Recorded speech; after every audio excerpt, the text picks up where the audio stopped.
This is History 12, and that means in the sequence of our education, we're going to let the phase of history now take its place in a form, and a new phase is going to emerge. The new phase is science. But characteristic of our education, in order to let each phase have its articulation, we're going to have an interval so that the lecture next week will not be a part of history, nor yet the beginning of science. It will be another interval lecture. These interval lectures have a double place. They establish an articulation between sections, each section being 3 months, 12 lectures. But the intervals themselves accumulate, and they constitute what would be a complementary form to the regular phases. In the 2-year cycle that we have, there are 8 different phases, 4 in each of 2 years. It means that at the end of each of the 8, there are 8 interval lectures. So the interval lectures, if they were collected together, collected is not the right word, if they were constellated together, they would constitute an 8-part form, an interval form, which would be a complementarity to the 8 parts of the phases of our education. So that each interval lecture has as much weight as 12 lectures in the regular presentation of the education. This is because the receptivity, the acceptance, the absorption, the silence, the intervaling is much more powerful than the projecting, the emoting, the discussion, the giving of information, the giving of form. Powerful though it seems, much more powerful is the acceptance. A little acceptance goes a long ways. A little absorption goes a long ways. A little silence balances a lot of language.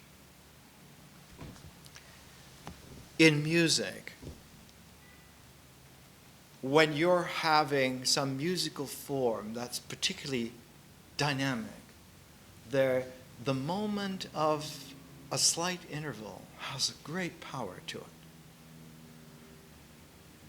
There is a slight pause in Mahler's 4th Symphony where the orchestra has just been giving you an oceanic, sentimental, symphonic cascade of tone, and there's a slight pause in the 4th movement, and you almost collapse. There are moments in musical development like Vaughan Williams in his great 9th Symphony that has characteristically built into the dramatic structure a slight pause in the symphonic development so that the whole orchestra, instead of continuing, pauses for one beat. And those pauses establish this almost intolerable pathos of the situation. The modern mystical American composer Alan Hovhaness has worked pauses and hiatuses and intervals into his compositions in such a consummate way that sometimes one just simply learns to extend the acceptance of the mystery beyond the intervaling, beyond that moment of the pause, to extend that largesse of absorption to the music itself, and then one gets it. One realizes that sometimes the dramatic silences that are woven into the expressiveness, into the language, gives you the most intense of all artistic experiences. The most cogent statement of this, I think, ever written was in Dylan Thomas's Theory of Poetry, where he said, you have to leave spaces in a poem for the lightning and thunder to come through. This harkens back to the old Paleolithic wisdom of men and women. In those millennia, before we had any kind of toehold on controlling nature, on dealing with nature, even in a struggled way, when we were just simply at the mercy of the weather, of the events. The wisdom of Paleolithic men and women was not to always depend upon the strong, accurate throw of the great warrior who could throw a spear into the jugular area of the mammoth, but to learn that instead of looking for that fantastic throw that would bring the game down, to dig the pits and put the nets and trap the game, to snare the game, that you can eat a lot better in a more assured way by learning to make the snares to trap, to make the spaces which will fill.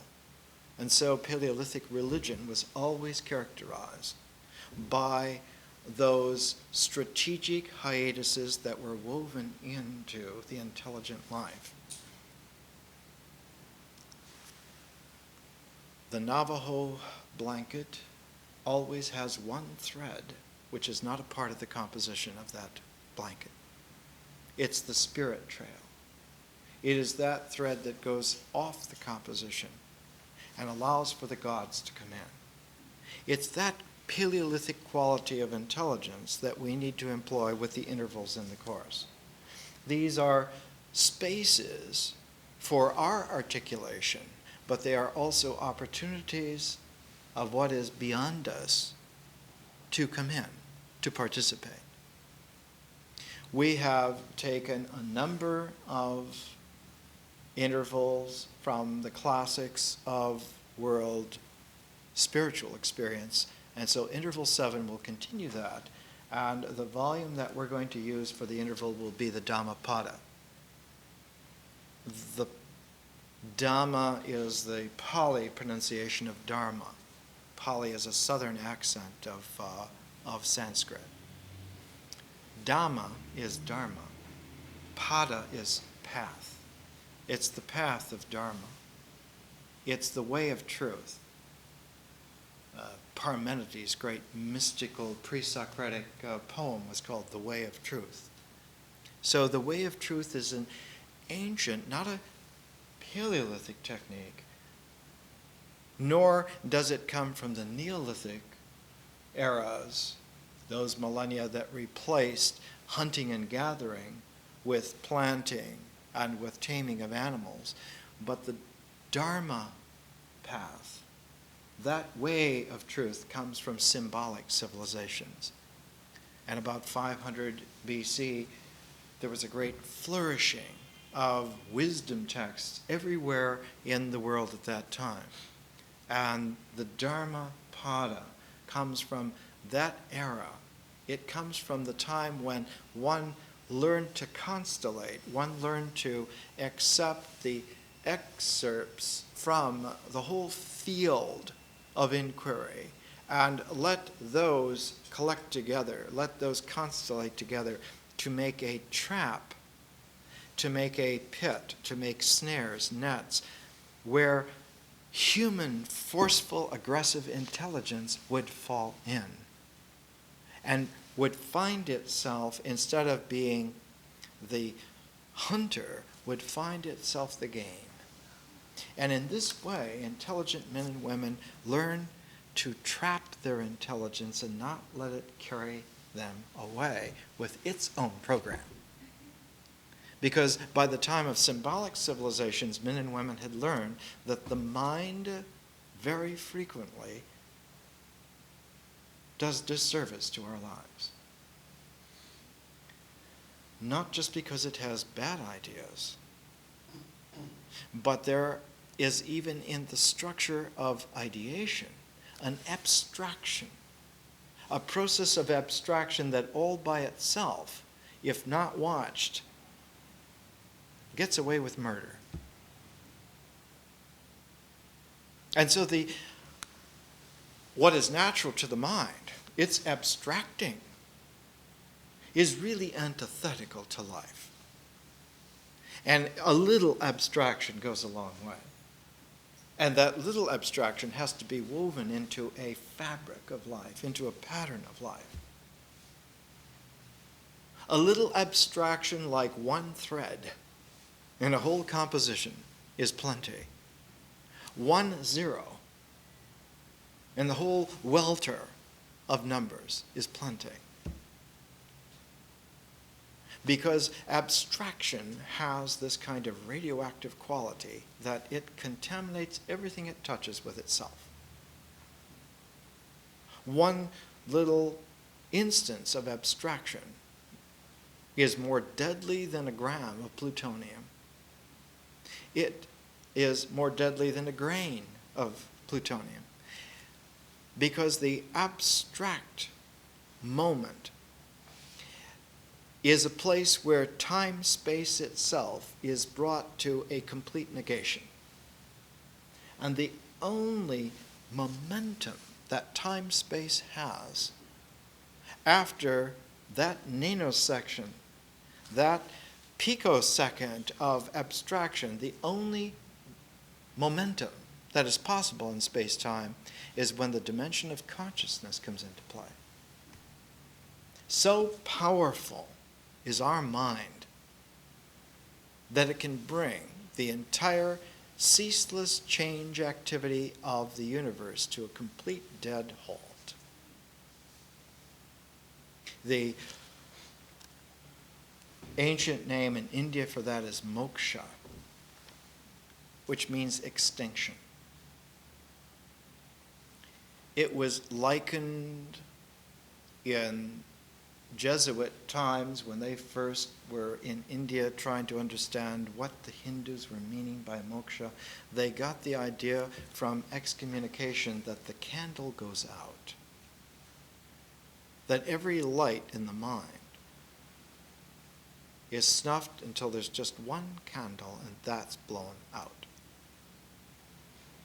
There's a beautiful presentation of that kind of a moment in David Lean's Lawrence of Arabia, where near the beginning Lawrence is talking and he's reading the newspaper about events that have happened during the day. And he's saying that the British Empire doesn't realize, but that there's a huge, momentous change happening in the Arab world. And he finally gets a chance to go and explore that.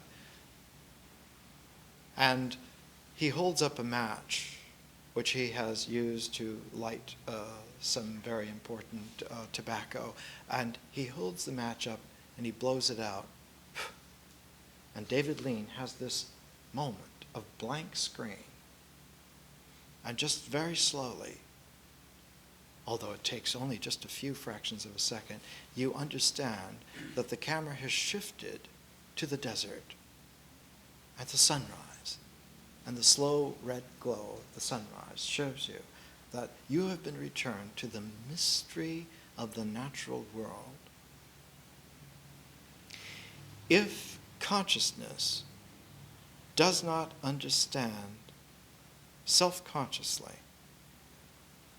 that we have been returned to the mystery of nature, the abstraction of the mind becomes a negative. It shorts out everything that will happen.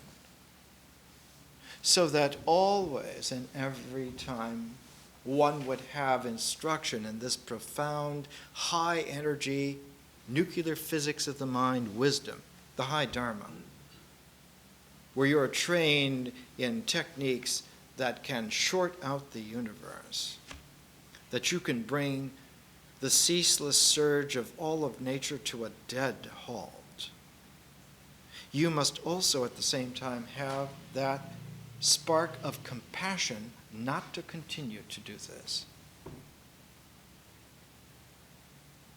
To let life go on. To respect that others have life.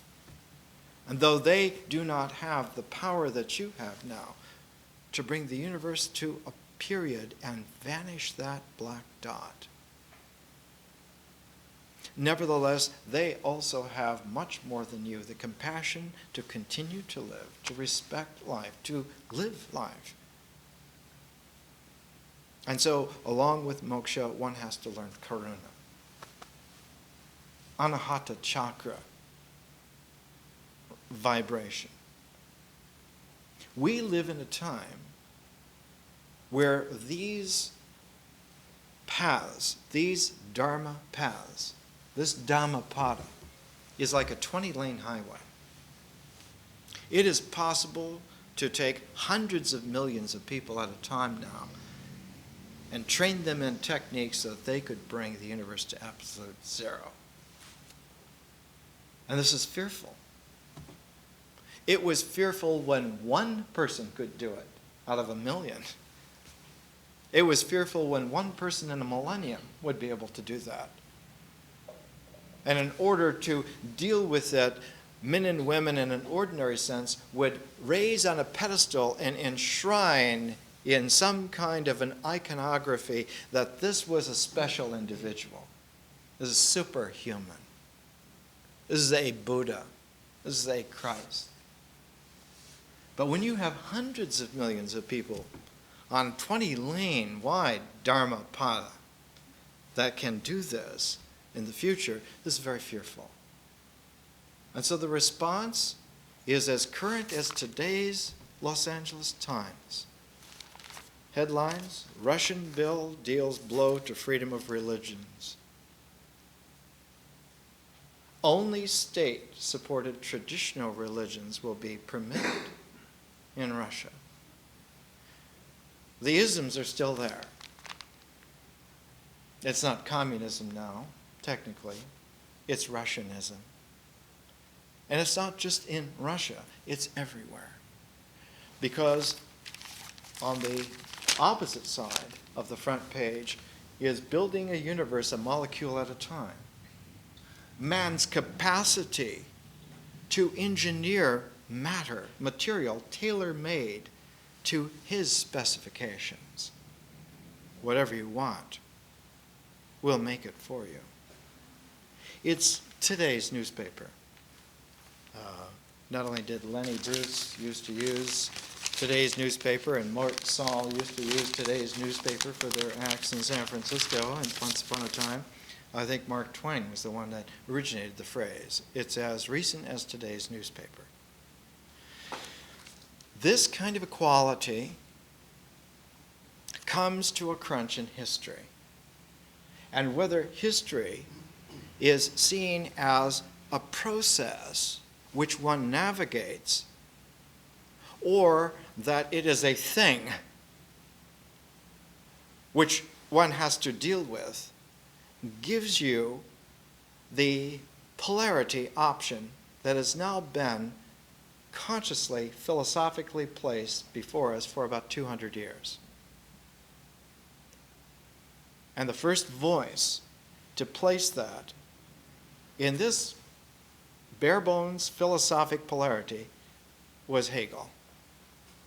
Hegel, in his, towards the end of his, what became the end of his life, he died in Berlin of an illness, of an epidemic of disease when he was just 60 years old.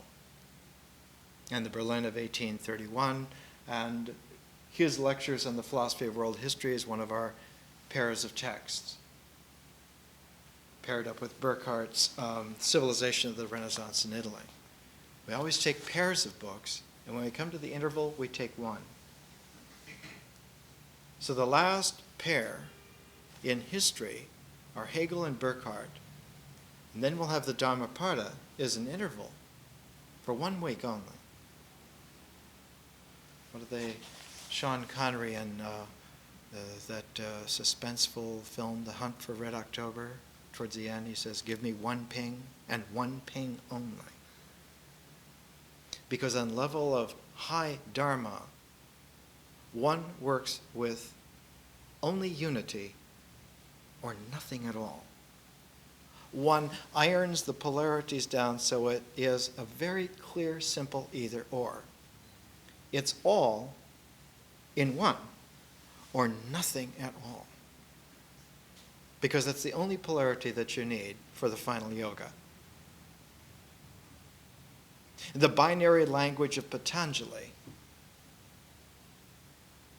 is summed up in a pair of words: shunyata and tathata. It either has void or it has suchness. The Greeks used to call that ousia, substance, from Aristotle. Aristotle lived in Greece about the time that the Dhammapada was being collected in India. They're very similar. Aristotle is all for trying to understand what it is in its oneness. But the Dhammapada is all about hoping to accept the understanding that it is nothing at all, ever. The one and the zero. Hegel, just before he died, he was the great professor at the university in Berlin by that time. His courses had the auditoriums packed, students were hanging in the windows, and Kant was teaching down the hall, had maybe 3 or 4 students. Hegel says, in world history, the object of our inquiry is the idea as it expresses itself through the medium of the human will or of human freedom. And so right away one has the complete dichotomy. Will as an assertive determination that can be predetermined and is going to be. Freedom as in who knows and one will never really know. Quickly, one of the geniuses of that age, Arthur Schopenhauer, developed this kind of a theme into a huge work. It's published in several volumes. The world as will and representation. That the world that is there because of the oneness of things, the being of things, which has everything to do with will and representation. You cannot represent the zero. You cannot represent shunyata, the void. The void, the moksha, does not represent. What does it do? It's not even an it. But what occurs every time that one allows that to trap you, the mind experiences that nothing whatsoever happens. Nada. Shunyata. Nothing happens. Nothing whatsoever. Poignantly, exactly, precisely, nothing happens. That is to say, there is no ritual whatsoever. And ritual is the basis of representation. What happens then is that nothing presents itself. So instead of zero representing anything, it is pure presentation. And in its purity of presentation, it makes an infinite amplitude in which any presentation may happen. So that zero and infinity are logically linked together forever. Like Melville says in Moby Dick, meditation and water seem to be wedded forever. Anytime you start to get close to water, men start to look out and think. think about things. And Melville says you take any day in the city of New York and you look at the end of any pier and all the people out there are meditating, looking out on the Atlantic Ocean. And that even within the context of the madness of New York City all around them. And as water and meditation are wedded together, zero and infinity in a pure presentational amplitude are wedded forever. But presentation has a whole different mode of occurring from representation. Representation, when it's good, is accurate. This represents one. It's accurate. So the accuracy is that the correlation of the representation is exact. And so when the world is developed in terms of will, its joy is in that exactness, that Aristotelian precision. It not just desires this, it needs this. The logical phrase in Western thought is necessary and sufficient. That the representation has this kind of accurate correlation is the pride, then, of the whole integral process. Integration depends upon this, and in fact, the very fulcrum of the program of integration is that identity holds. That the representation and the thing it represents have an identity. That one can count on this. Literally, the phrase is that one can count on this, one for one. Whereas in conscious time-space, in differentiation, its whole context is the zero-based amplitude that enjoys possibility and is a presentational mode, has nothing to do, is polarity to the representational mode. So that integration always depends upon making identities hold. The whole certainty of an equation is that the identities hold. The most conspicuous mark in an equation is that equal sign. E equals mc squared. And you find book after book in physics talking about the E, talking about the M, talking about the C, and even the C squared. It's very rare to find anyone who notices poignantly that the equal sign is an equal distribution with energy, mass, light. That identity is a part of the quaternary of that particular equation. That energy, mass, and light have no integration whatsoever unless identity is factored into their representational action. This is sobering thought. One gets very quickly that physics has to deal with the equal sign as much as it has to deal with energy, mass, and light. We live in a time where this awareness has become acute. It's not just that some people have gotten this, it's that this is scary time. And one of the most profound investigations of this, one would almost certainly have guessed, took place at the University of Chicago. In the 50s, I was an alumni of the University of Wisconsin, and we prided ourselves on being able to argue any night on any issue on any side. But at the University of Chicago, their pride was that they were going to be right and you were going to be wrong any time on any issue. So the University of Chicago is like this Fort Apache in the south side of Chicago. It's not only us against them, it's us. That's all there is. And there was a wonderful publication, University of Chicago Press, first published 1962 by Thomas S. Kuhn, The Structure of Scientific Revolutions. And Kuhn, whose work had taken place in the 50s, and then in 1962, out came The Structure of Scientific Revolutions, and the whole notion that bowled everyone over was that of a paradigm. And what was so peculiar about Kuhn's paradigm, this is in chapter 10, Revolutions as Changes of Worldview. Examining the record of past research from the vantage of contemporary historiography.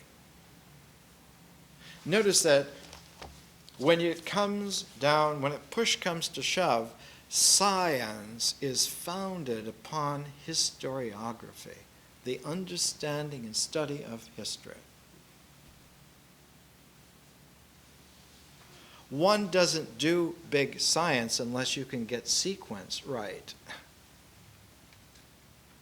And not only sequence right, not only sequence in terms of representation right, but one has to be able to get the differential possibilities also clearly in view. Science not only deals with representation, it deals also equally with presentation. Science deals as much ambidextrously with zeros as it does with ones. So literally, the binary language by which science works is the binary language of 0 and 1. The very structure of a computer language is exactly the actual structure of the way in which conscious time-space happens and is discoverable by someone.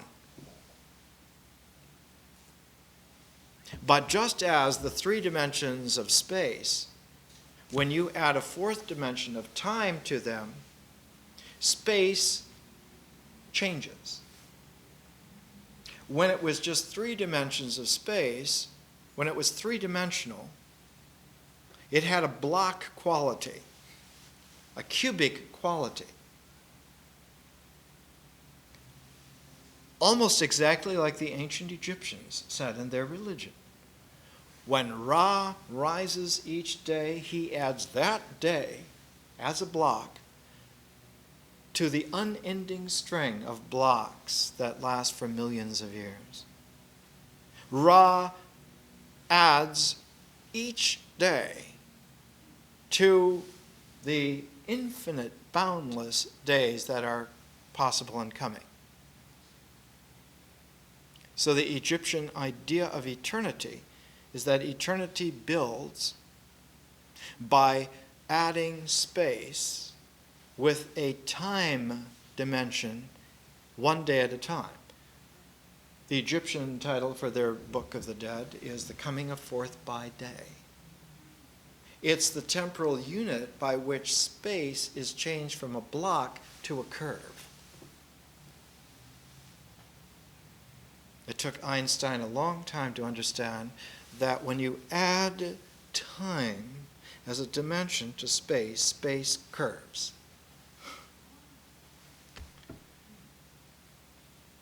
And that the more that you have to factor in a time dimension in terms of an enormity of space, the more pronounced the curve.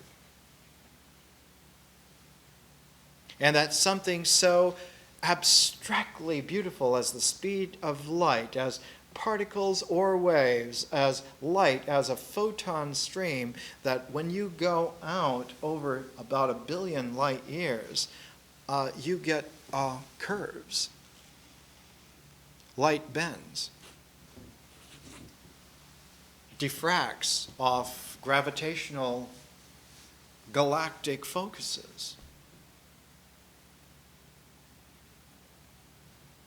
But what we're facing at the beginning of the 21st century is even more devastatingly honest and insistent. And that is when you add consciousness as a 5th dimension to space-time, you get a completely different kind of a mathematic. You not only get that space curves, but you get that space-time becomes capable of a fractalization. And this is very profound. Takes your breath away.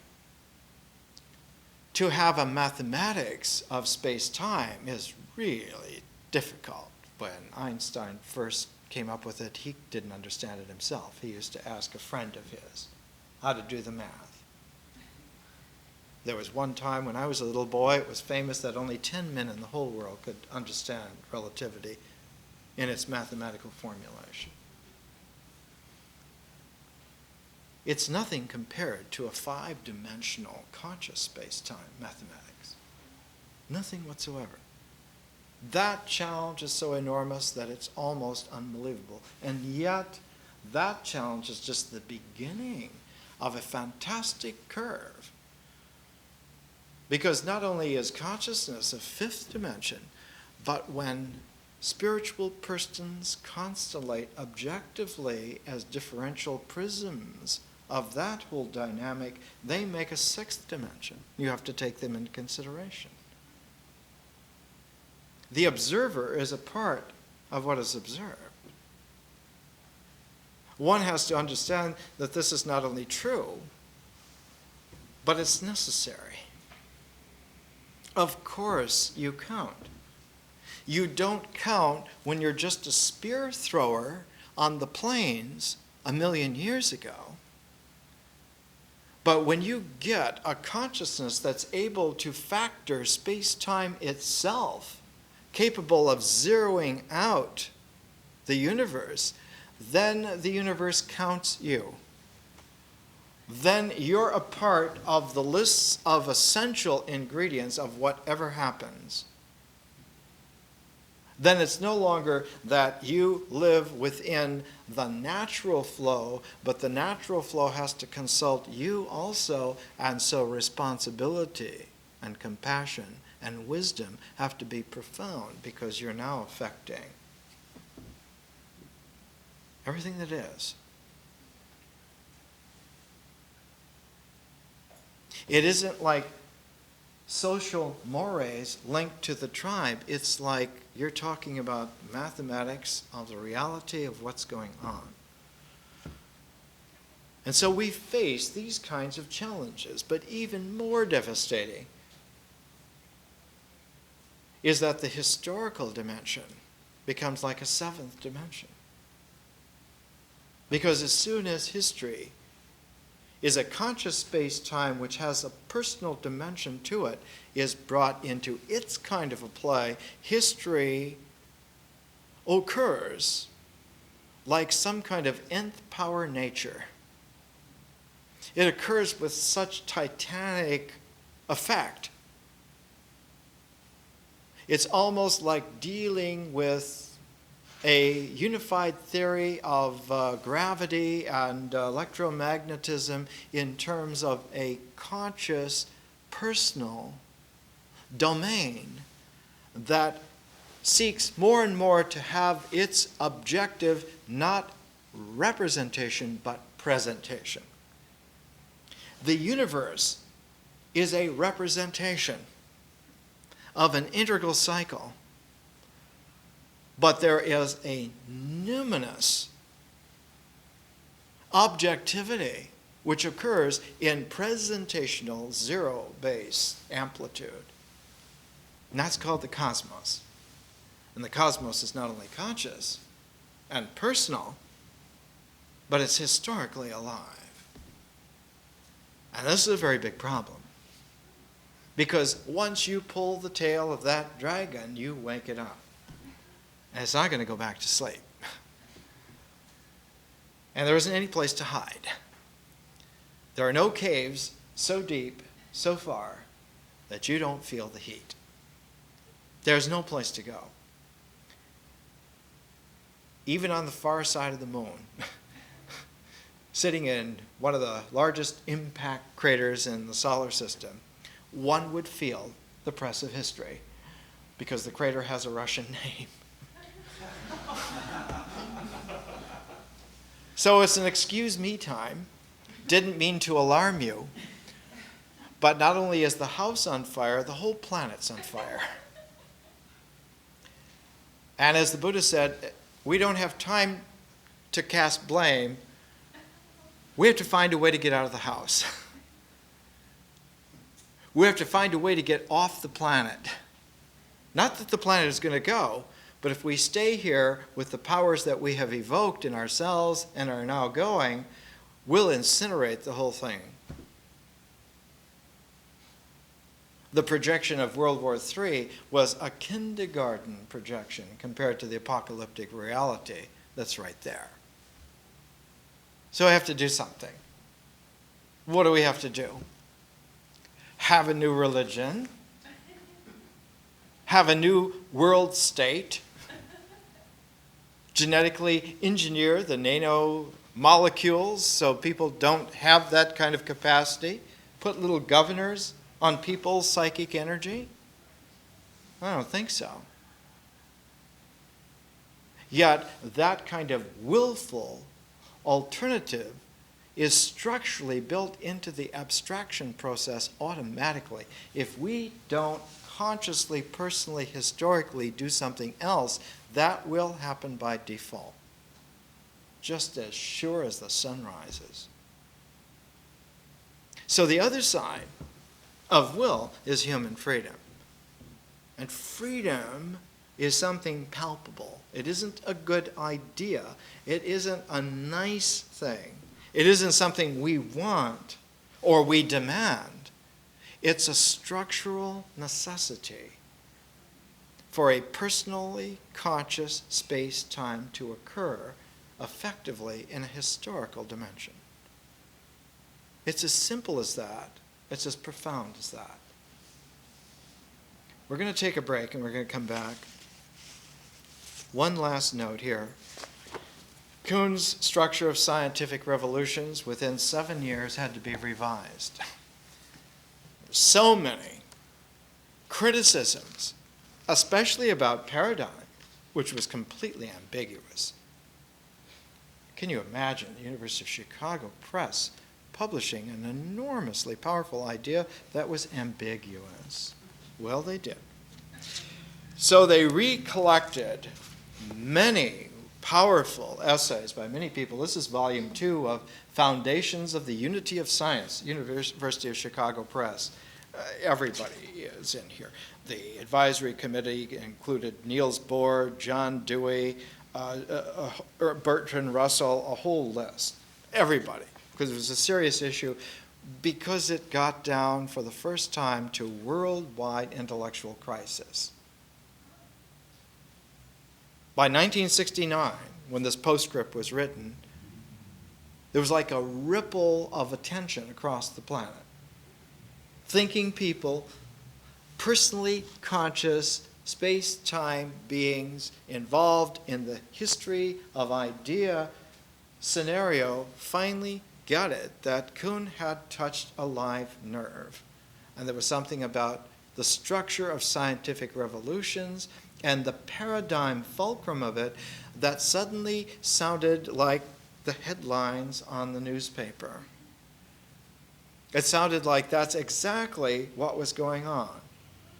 Because exactly at the same time as this was out, the first human being stepped on the moon. You could watch the damn TV, and you could go down, if you were in Chicago, you could go to the bookstore at the University of Chicago and you could buy this new.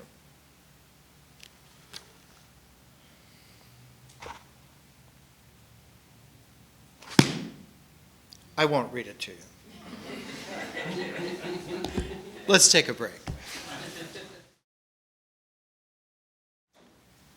Part of the difficulty of consciousness is that it works in a completely different way. One almost could use the term antithetical to nature.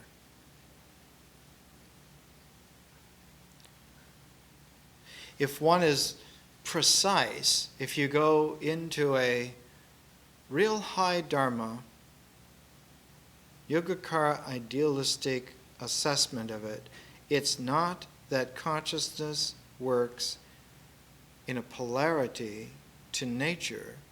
It's that consciousness unpolarizes abstraction.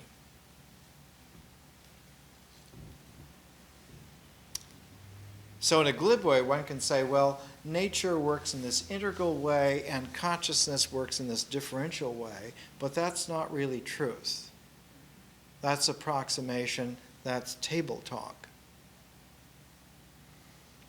The reason that consciousness changes its direction, as it were, and works a different way, as it were, is because it does not stay in abstraction. What does that mean in layman's terms? What would Buckaroo Banzai say? He would say, consciousness is different from the mind.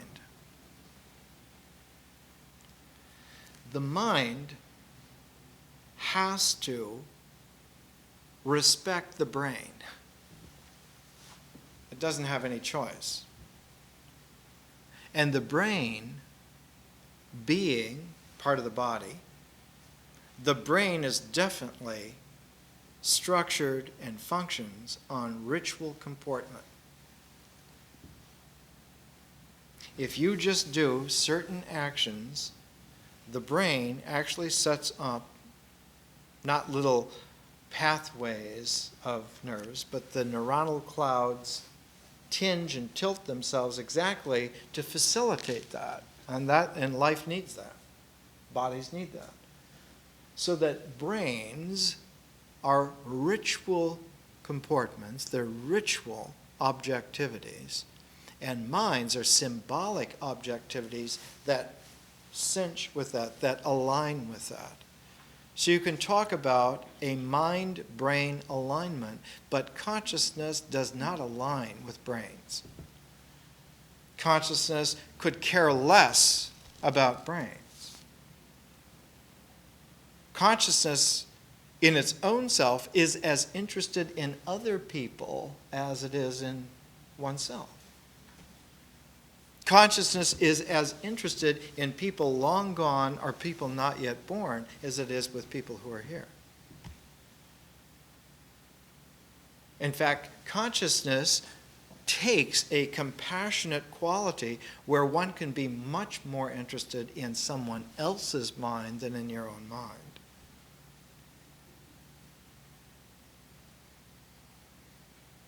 A brain surgeon really focuses on helping that patient's brain and doesn't think, well, what advantage is this to my brain? Or that I'm going to collect a big fee on this sort of thing. So that consciousness does not work against nature so much as that it reverses polarity vis-a-vis abstraction. Consciousness is vibrational, but not in a reductive, materialistic way. There was a psychologist named Boring, actually. Dr. Boring.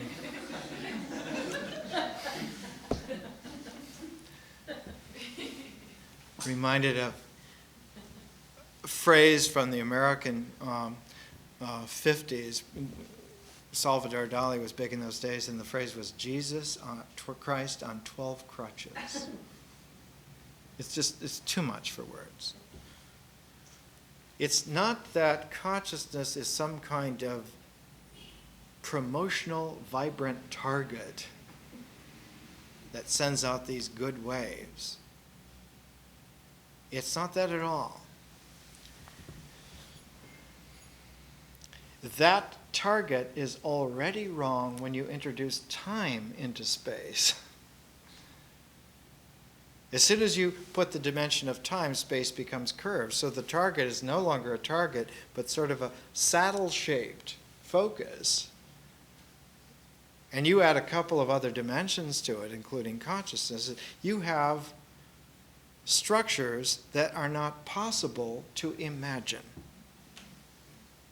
because the imagination only works in an integral way, and that sounds dumb. And we're told, the cultural shibboleth of our particular time is that imagination is creative. It imagines things. Why else would Disney have Imagineering and pay, millions of dollars to make hundreds of millions of dollars? Isn't imagination creative?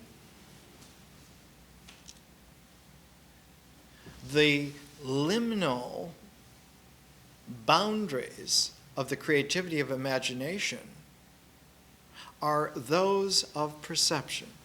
And yes, perception is not just a correspondence simplistically one-for-one. Perception always is creative, and imagination is creative to that extent, but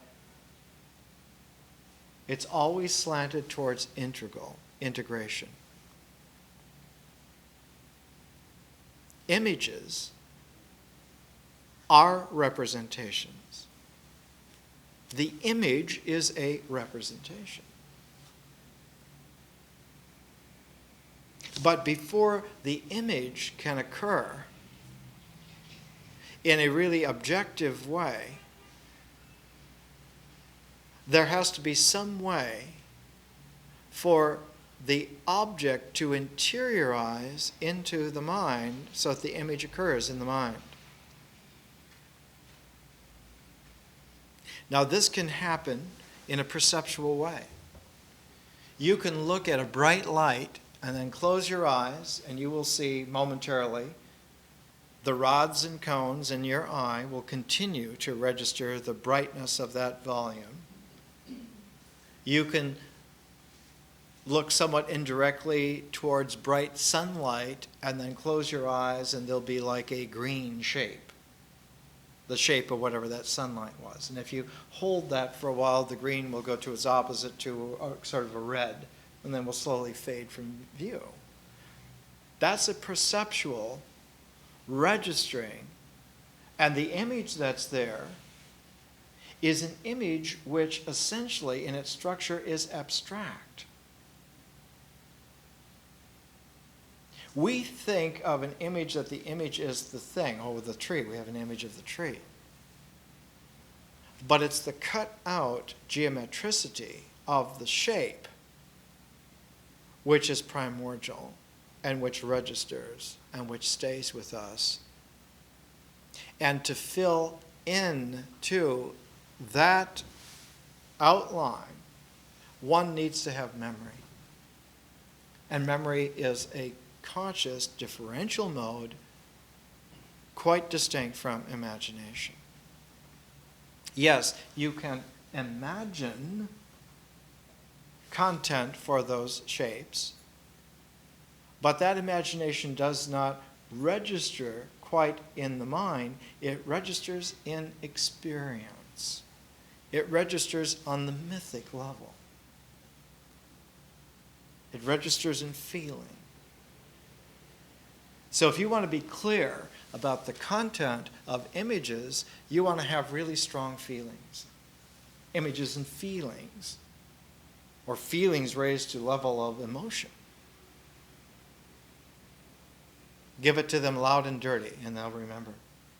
Well, no, it's not that they remember, it's that their imaginations are captured by that. When Barry Bonds buried the Dodgers the other day with his home run, he crossed home plate, he stuck his finger up like that, he's making $7 million a year, he's got to do something. It's the image that we're number one, eh? The imagination has its play and has a certain amount of what we could call creativity, but the imagination is more like a craftsman, whereas the memory tends more and more to be like an artist.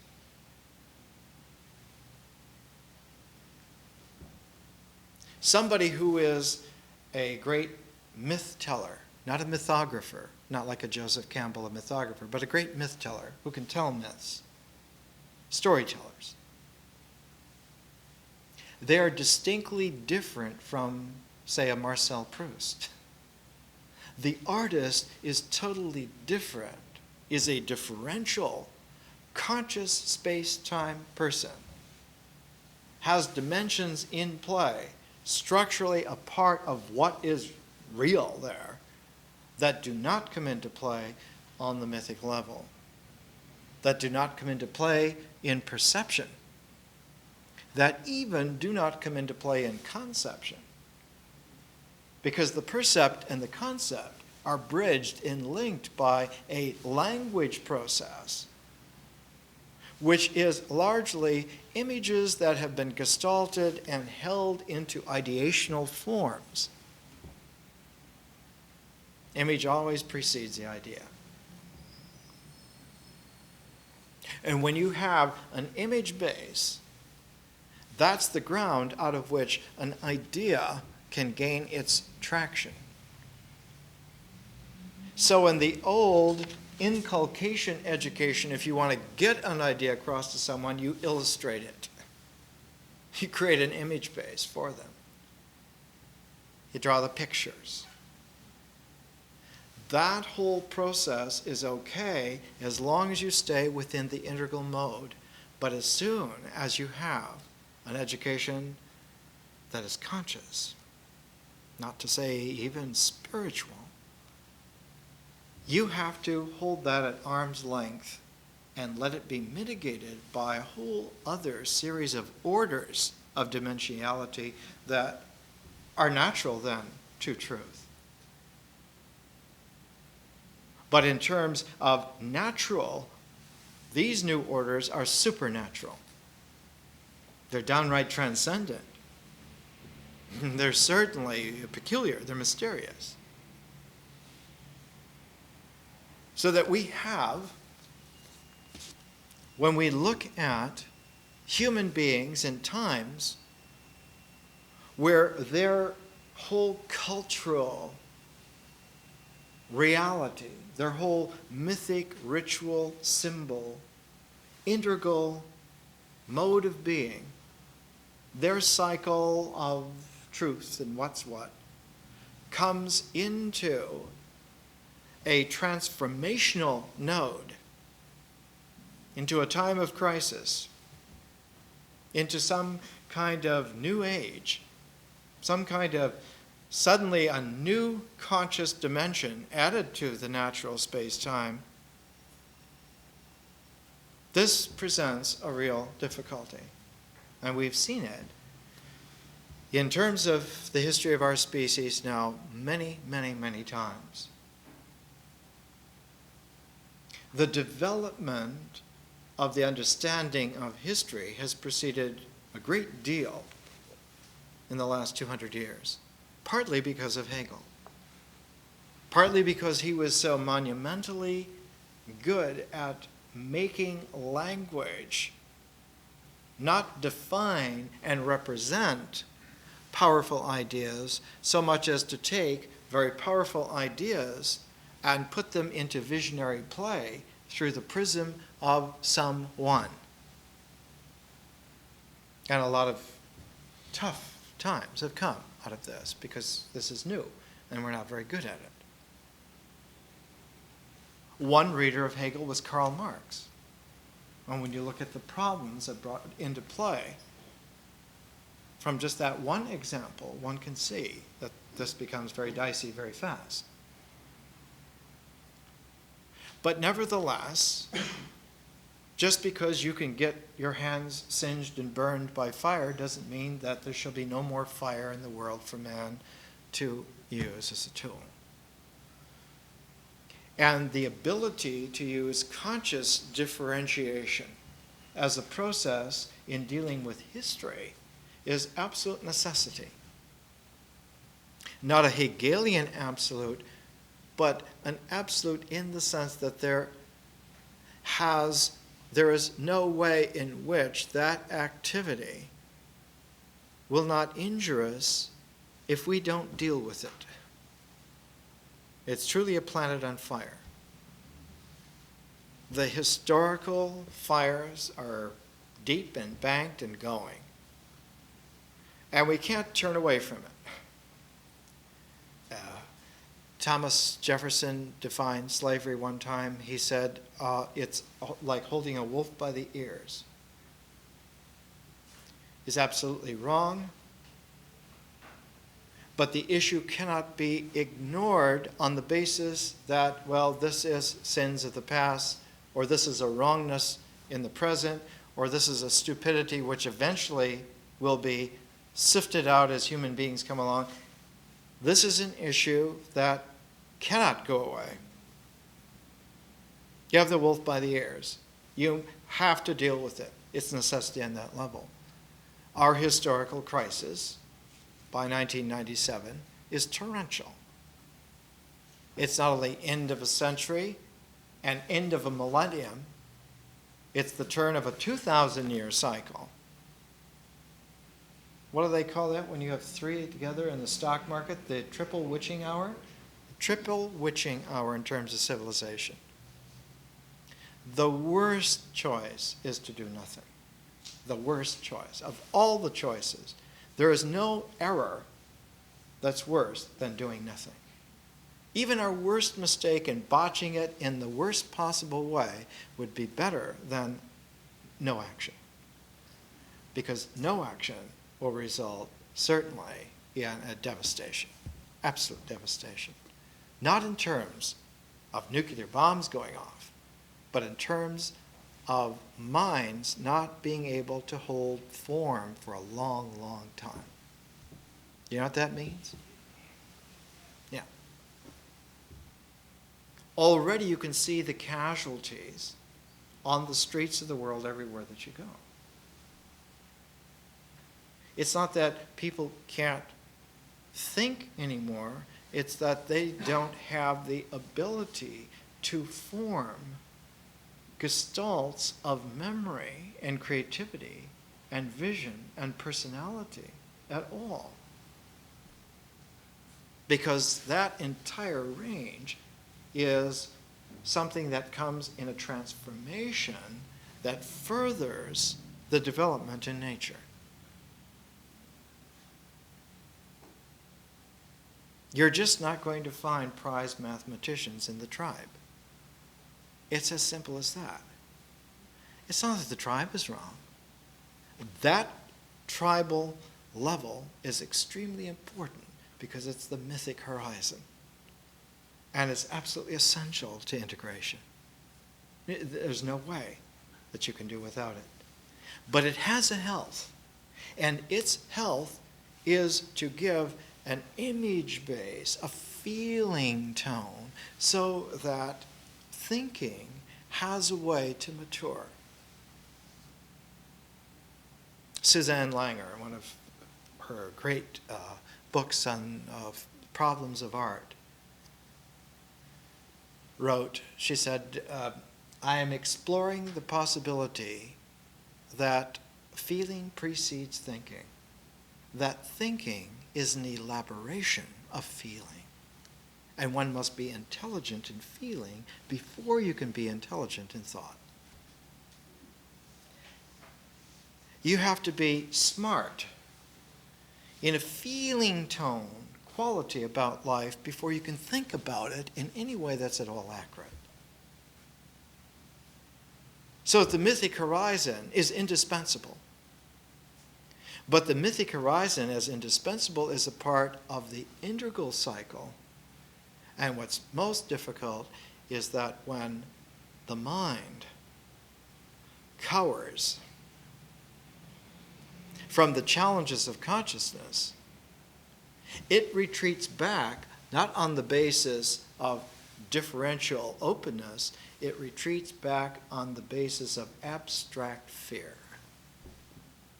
And when you have a mind that's king of the integral cycle, functioning under fear of abstraction, then everything happens in a regression. And the first thing that gets regressed is the mythic horizon, the mythologies, the feelings, the experience. that gets stamped by powerful cookie cutters that the mind makes up called ideologies. And instead of mythologies, you have ideologies. That's a very serious problem. Our generations have lived through some of the worst nightmares possible because of ideological fevers.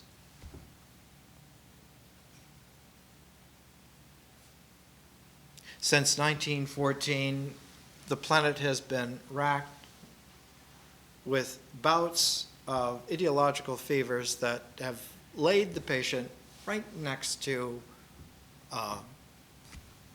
inescapable crippling. The casualties of the Third World War are planetary-wide. There are more casualties of the Third World War, which was never fought in terms of triggers, but was fought in the mind. And actually the casualties are there already. Probably close to 2 or 3 billion casualties of the Third World War.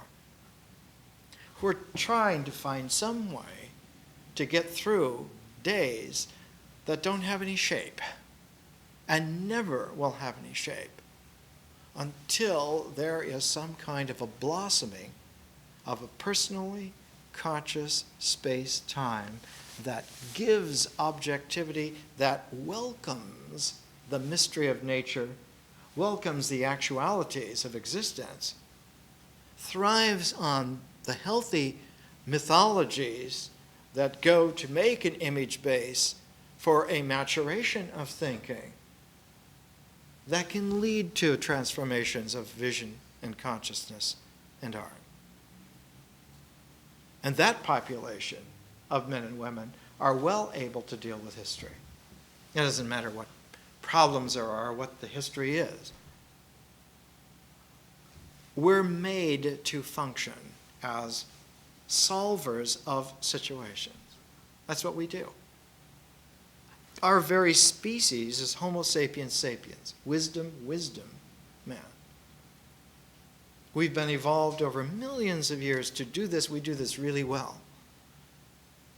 But if you don't know that you're feeding a regression, that there is an ideological imagination, like a cancer, literally eating up your mind and eating up the whole integral process without you even intending to or even knowing about it.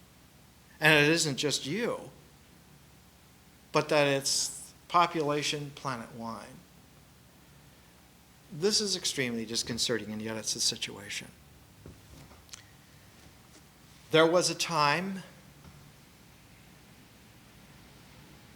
much like our own generation, where men and women understood that being quiet and collecting your mind in a meditation, in a prayer, in a samadhi, was a very good practice and necessary, even enjoyable. But there have been many more times in human history where these were forbidden activities. These were not only forbidden, they were heretical, punishable by death. Here's a little book that no one except few people will ever read, published by good old Oxford University Press, 1991. Has such a hokey title, Working the Earth of the Heart. It's about the Massalian controversy in history. The Massalians, they were condemned by the Council of Ephesus in 431. People were literally burnt at the stake after this, because they insisted that a part of what was religious for them was spiritual quiet inside. And this is exactly the point that the Council of Ephesus said is heretical. Because if you have the right to be quiet inside, where is the church's authority going to be?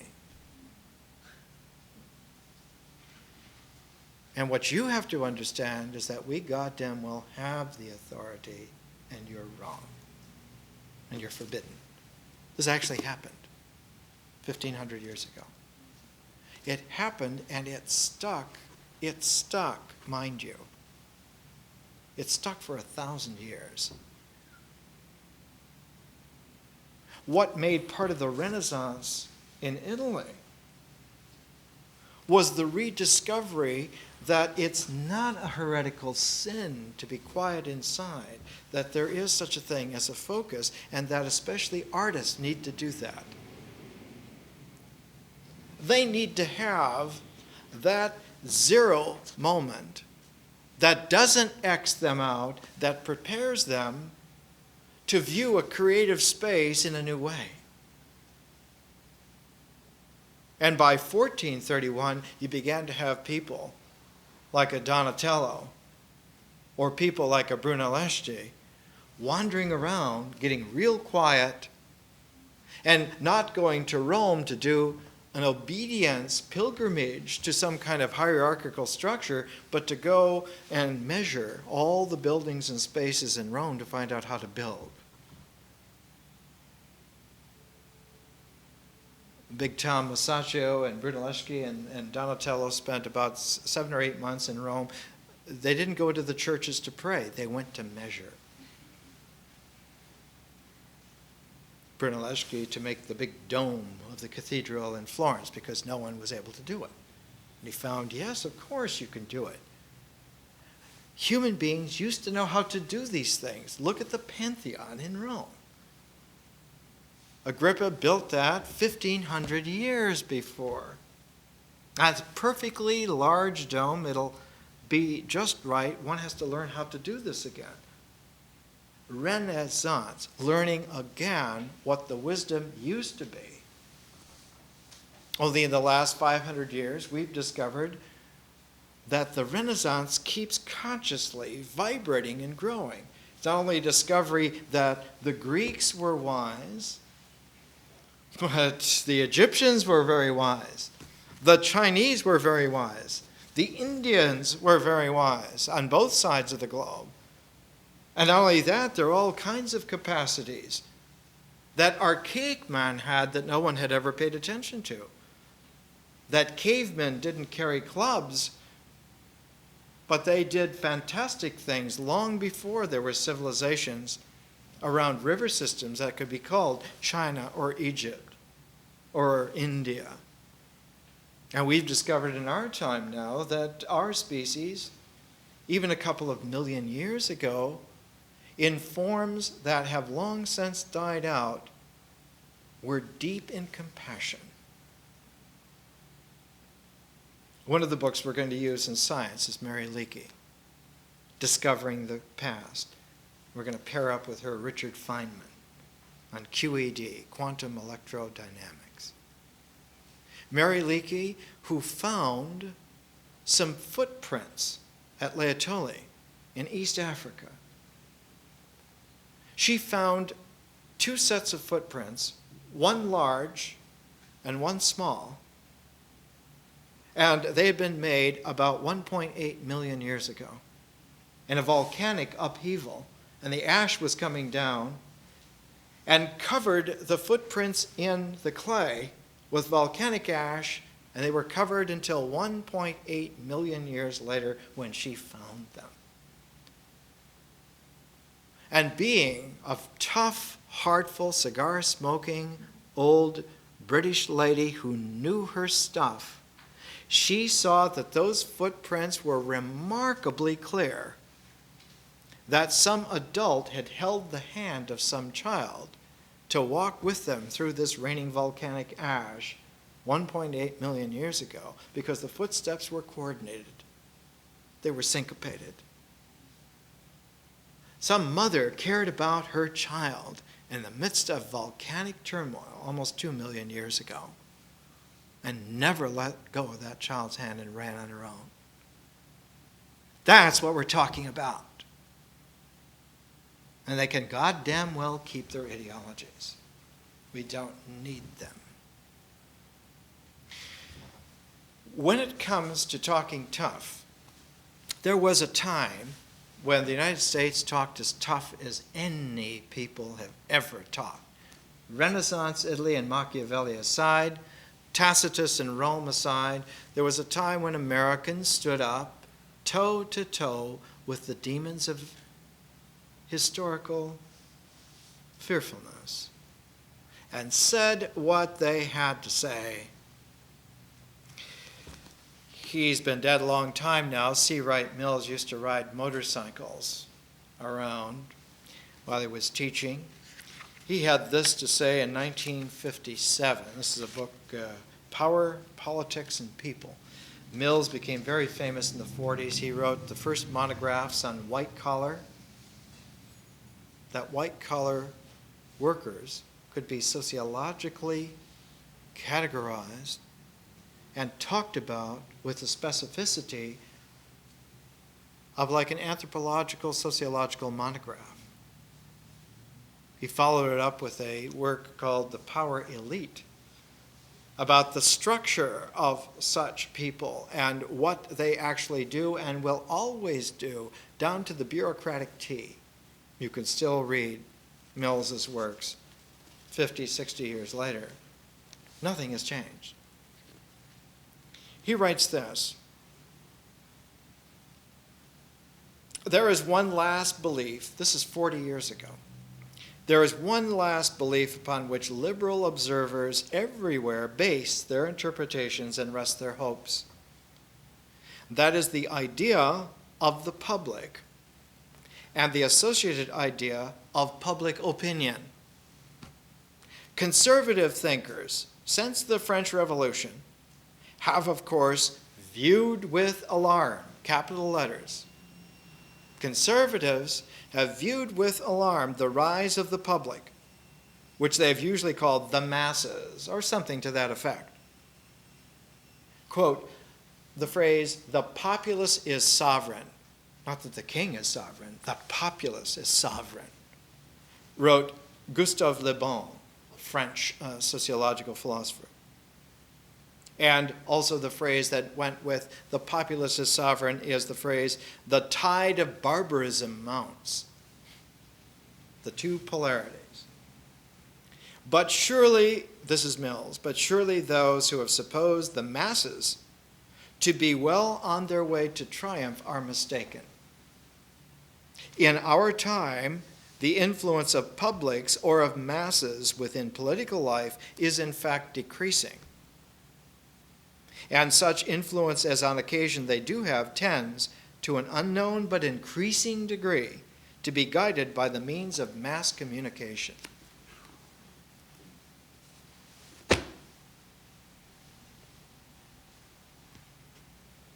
Any good demagogue knows this.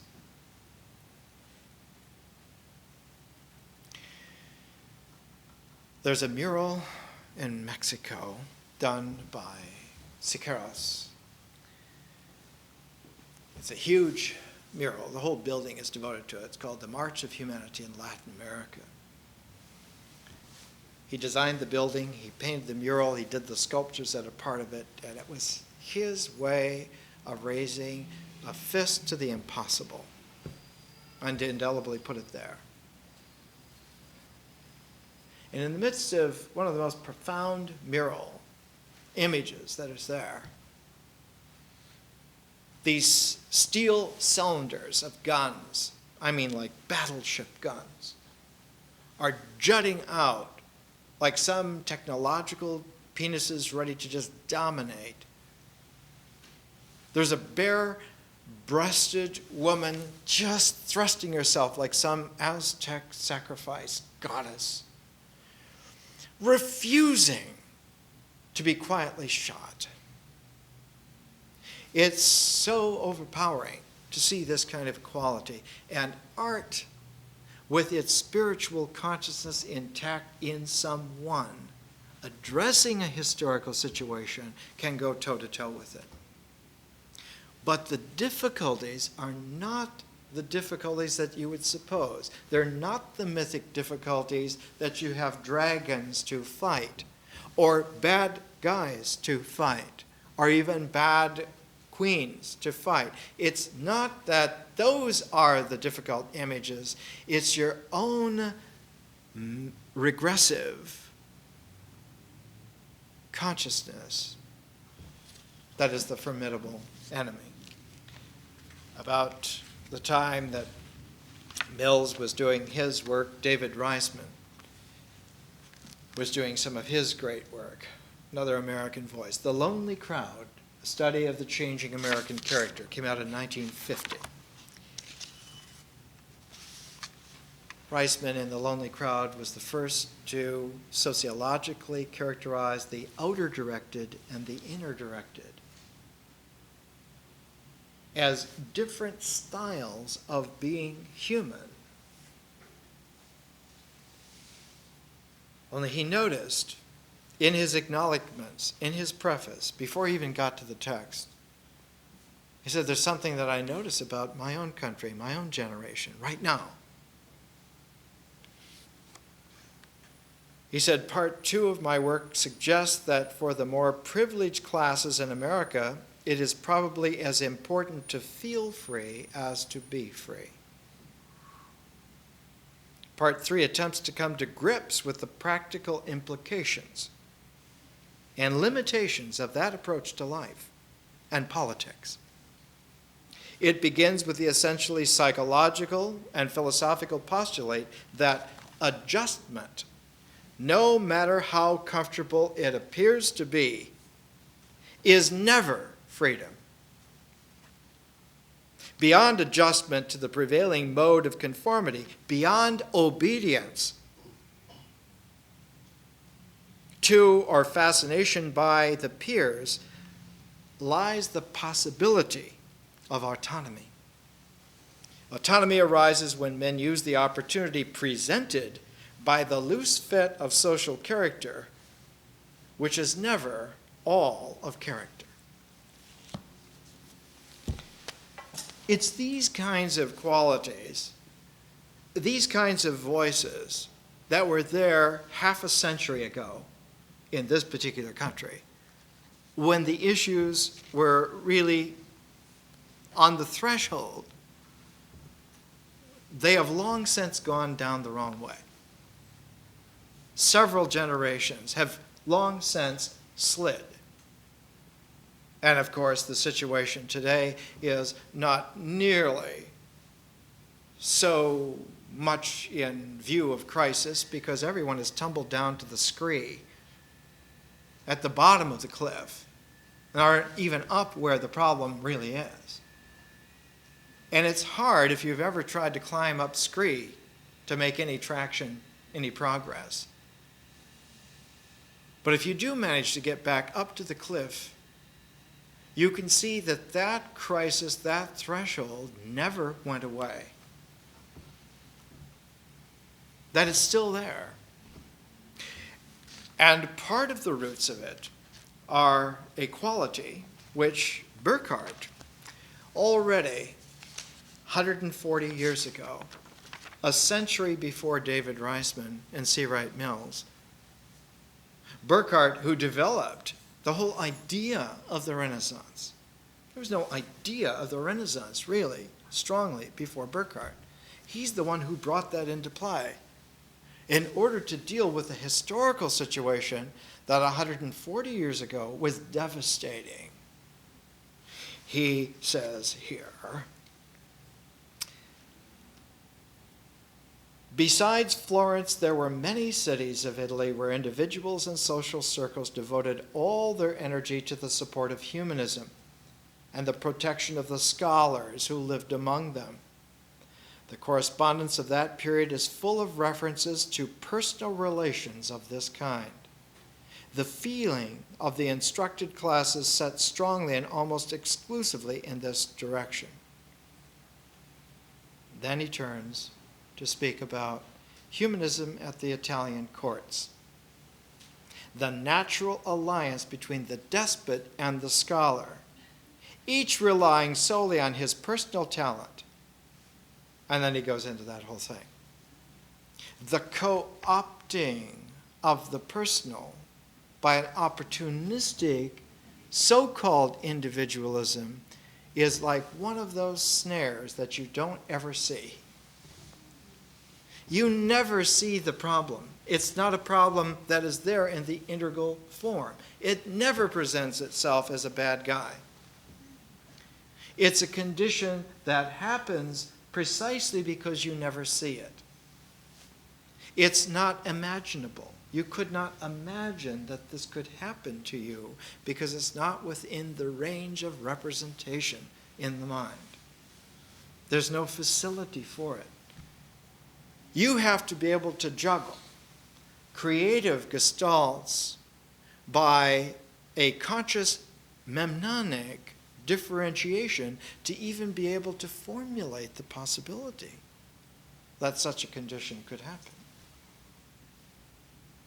Do you think it's easy to build a universe a molecule at a time? You have to be able to envision structures that have never been real and yet can be brought into reality through the matching of a conscious form with the possibilities of hidden nature. Jacob Bronowski once said about alchemy, he said, it was not a matter of psychology. It was not a matter of intelligence so much as it was getting used to using hands in a new way. The alchemists were always getting burnt and singed and poisoned and everything because it was a hands-on process.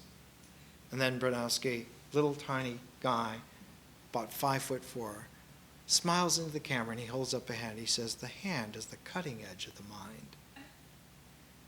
You have to be smart with your hand first, because the mind is going to follow that kind of dexterity.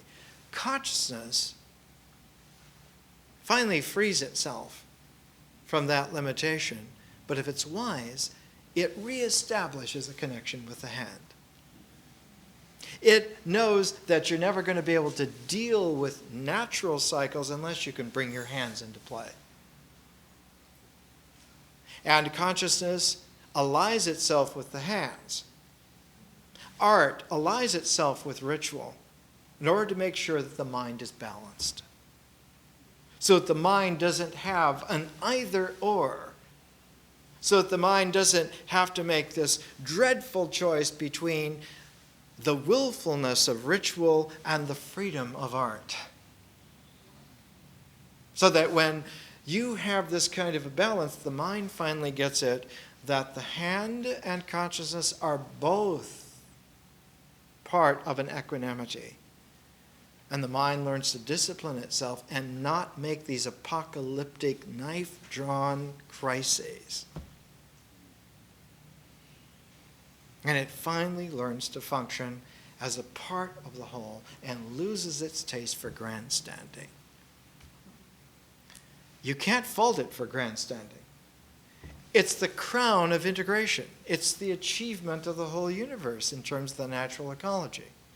And were there no consciousness in reality, it probably could be said that the abstract stillness of the mind was the greatest achievement of God. But the fact is, it's only dead even average. The greatest, most powerful achievement of yoga is the most average thing there is in a conscious cosmos. Is absolutely an everyday, ordinary occurrence. Now, just because people have little tiny facility in this, they parade themselves as gurus over everybody else, doesn't mean that that's true. It could not even be cited as kosher, is a Jewish word everyone knows by now, when you take a wonderful little paragraph from a book which appeared exactly at the same time as C. Wright Mills was writing his little essay on the American and mass society, the structure of power in American society. Exactly the same time, Eric Hoffer published The True Believer. Eric Hoffer, who knew all about the hands and the mind. He was a longshoreman in San Francisco, worked on the docks. When I interviewed him a couple of times, he had big sort of clear-rimmed glasses, plaid shirt, huge, beefy, meaty hands. Would take his glasses off. He would look aside for a second, then he'd look right at you. And with these big, meaty workman's hands, would make these incredible philosophic points. I remember I was interviewing at the same time Paul Goodman, who was the great Columbia professor, was the famous sociologist, and who wore gray sweat pants and sweatshirt to fit in with the students, but was New York sharp. But he never had the amperage of intellectual veracity that Eric Hoffer had. Hoffer writes this: "The vigor of a mass movement stems from the propensity of its followers for united action and self-sacrifice. When we ascribe the success of a movement to its faith, doctrine, propaganda, leadership, ruthlessness, and so on, we are but referring to instruments of unification and to means used to inculcate a readiness for self-sacrifice. It is perhaps impossible to understand the nature of mass movements unless it is recognized that their chief preoccupation is to foster, perfect, and perpetuate a facility for united action and self-sacrifice. To know the processes by which such a facility is engendered is to grasp the inner logic of most of the characteristic attitudes and practices of an active mass movement. With few exceptions, any group or organization which tries, for one reason or another, to create and maintain compact unity and a constant readiness for self-sacrifice usually manifests the peculiarities, both noble and base, of mass movements. On the other hand, a mass movement is bound to lose much which distinguishes it from other types of organization when it relaxes its collective compactness and begins to countenance self-interest as a legitimate moment of activity." And he goes on to say, I know that we're out of time for the tapes, but we're learning here for us.